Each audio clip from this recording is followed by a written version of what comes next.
Assalamualaikum warahmatullahi wabarakatuh. Perkenalkan, nama saya Nunaflia. Saya dari kelompok 1 ingin mempresentasikan hasil makalah kami. Saya akan membawakan materi periode Madinah. A. Sejarah Nabi Muhammad hijrah ke Yathrib. Tak kala Nabi Muhammad SAW melihat tanda-tanda baik pada perkembangan Islam di Yathrib itu, disuruhnya para sahabat-sahabatnya yang berpindah-pindah ke sana. Berkata Rasulullah kepada sahabat-sahabat itu, sesungguhnya Allah Azza wa Jalla telah menjadikan orang-orang Yathrib sebagai saudara bagimu, dan negeri itu sebagai tempat yang aman bagimu.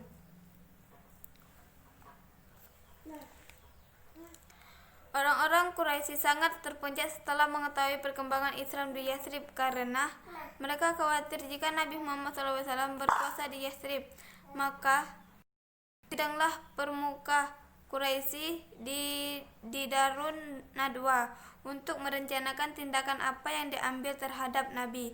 Akhirnya mereka memutuskan Nabi Muhammad harus dibunuh. Untuk melaksanakan pembunuhan ini, setiap suku Quraisy mengirimkan seorang pemuda pilihan.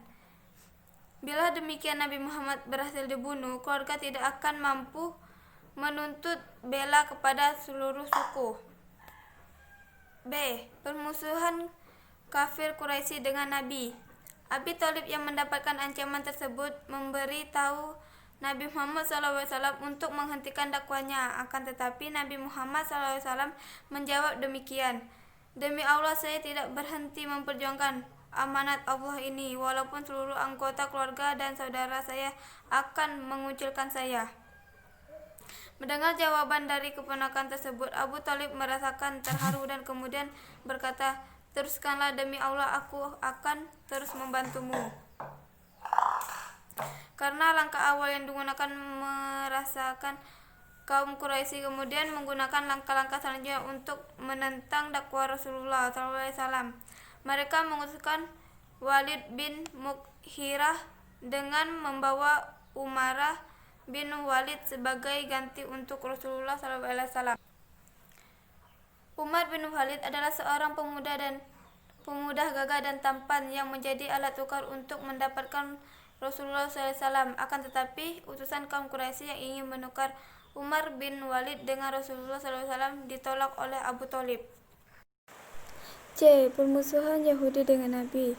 Orang-orang Yahudi tidak pernah berhenti berusaha memfitnah Rasulullah SAW.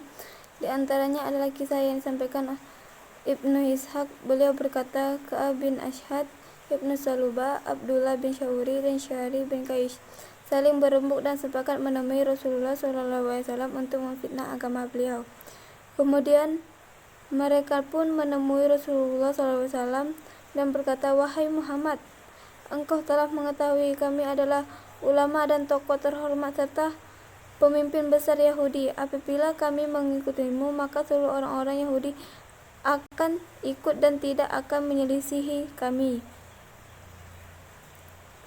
Tetapi Rasulullah SAW enggan menerimanya. Lalu turunlah firman Allah Azza wa Jalla.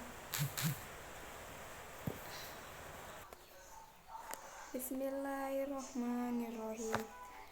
Wa annikum bainahum bima anzalallahu wa la tattabi ahwa'ahum wahzarhum ayyaftinun ka'amba bima anzalallahu ilaika wa in tawallaw fa'lam annahum yuriduna ayyusibahum biba'di dzunubihim wa inni katsiran minan nasi lafasikun, yang artinya, dan hendaklah engkau memutuskan perkara di antara mereka menurut apa yang diturunkan Allah, dan janganlah engkau mengikuti keinginan mereka, dan waspadalah terhadap mereka, jangan sampai mereka memperdayakan engkau terhadap sebagian apa yang telah diturunkan Allah kepadamu.